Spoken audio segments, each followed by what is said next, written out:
Hey friends, it's Ben again. This is a video for the multivariable calculus class. It occurred to me that there is an example that needs to be worked through because it's an important example, a result that shows up in lots of things. And I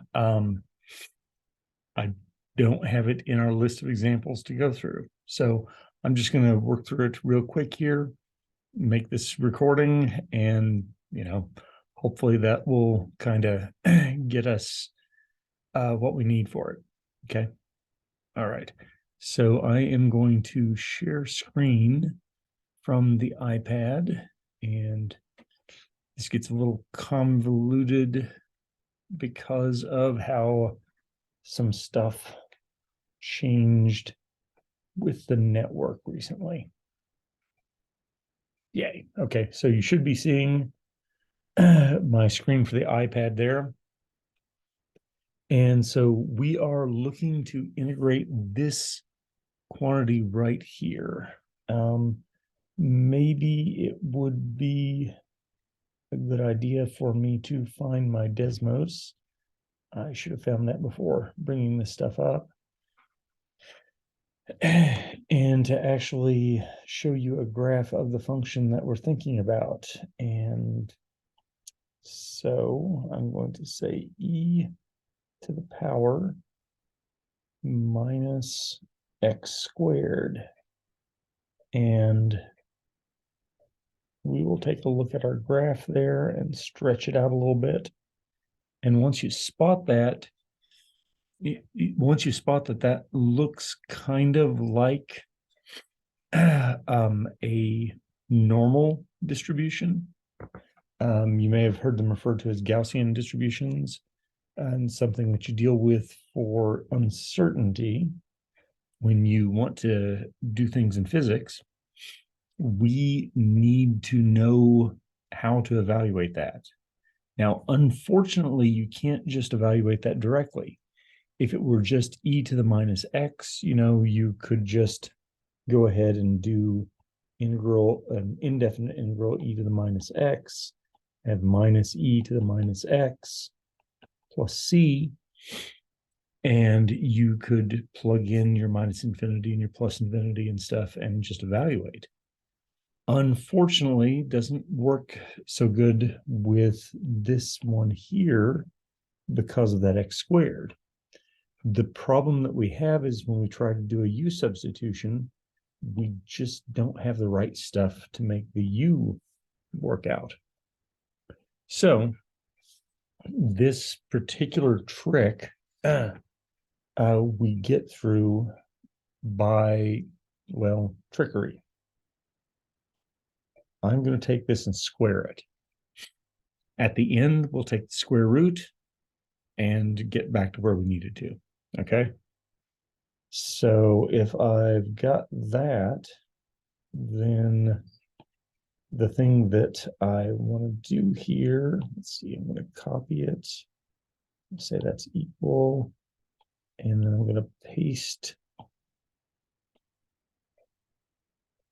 2 copies here. All right, so I'm pretty sure that y'all will agree that those should be, that squaring something is the same as saying those 2 things are equal. Now here's something where you may feel like it's a little fishy, but it's not. I'm just going to change those variables. So one of them is integrating with respect to x, the others are integrating with respect to y. And we have talked about in class that if you get a rectangular region, that you can do this.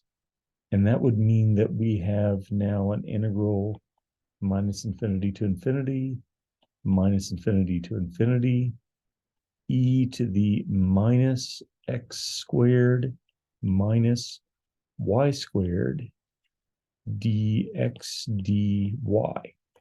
The rectangular region in question is the rectangle of the whole plane. Okay.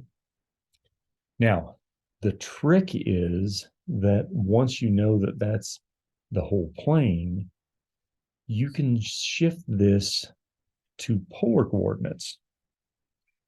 And you'll be saying 0 to 2 pi to get the whole plane in the direction of theta.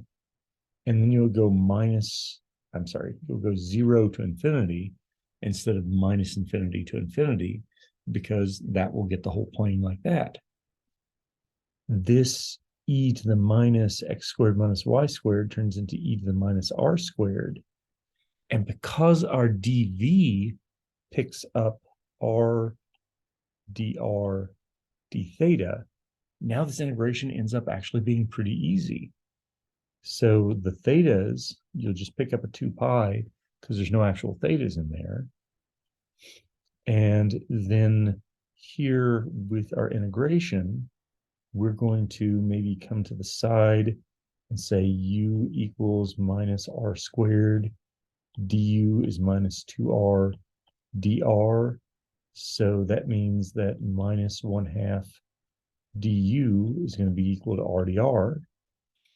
And that says that when we integrate there, we will end up having, excuse me, we will end up having minus 1/2, I should put that in parentheses, of e to the minus r squared, evaluate from 0 to infinity. So nicely enough, the 2's cancel out there. But when you plug in the infinity, you're going to have this pi times negative and then 0 minus pi times, when you plug in the 0, you'll have a negative, and e to the minus 0 is just 1. So this part vanishes, and we are left with pi. So that says that our quantity we were interested in is going to be equal to the square root of pi. And I'm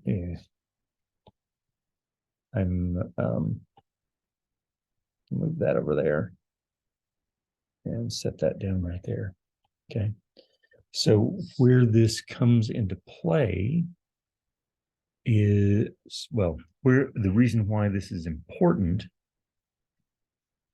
is that that term there then lets you figure out what you would need to do with the e to the minus x squared in order to re-proportion it and make the total area turn out to be 1. Because with any of your probability distributions, you want the total area to be 1. Since we know the total area is square root of pi, we'll just divide it by square root of pi in order to make the total area be 1. Okay. So, as I say, this is important. We didn't have it on our example sheet, so I was just working it in here. Okay, cool. If you have any questions about it, just ask in class.